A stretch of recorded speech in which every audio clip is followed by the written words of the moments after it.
Welcome to the Lobby Bar Podcast with your hosts, Roy Park and Jason Ginhart. Statutory defenses, the intoxication defense. I'll be doing a series of short discussions on affirmative defenses. Pursuant to Labor Code Section 3600A 4 through 10, the employer is given specific affirmative defenses. When the facts support the existence of one of these statutory defenses, no compensation is due to the employee.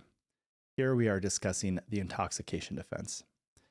The intoxication defense requires a three-part burden of proof in which the burden is solely on the defendant.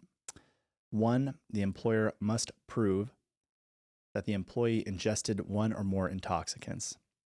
2, the employer must prove that the employee was intoxicated.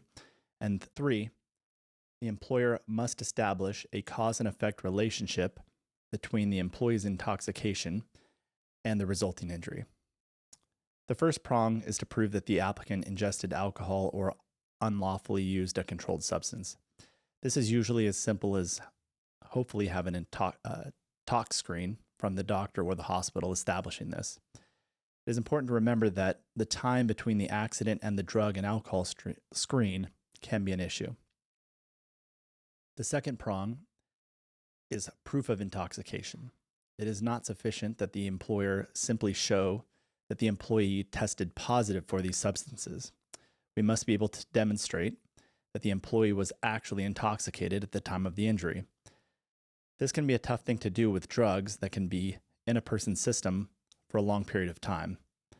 Simply a positive urine screen showing cocaine, for example, would not be enough in itself.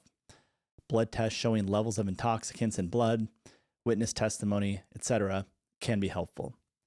The last prong is demonstrating that the intoxication was the cause of the injury.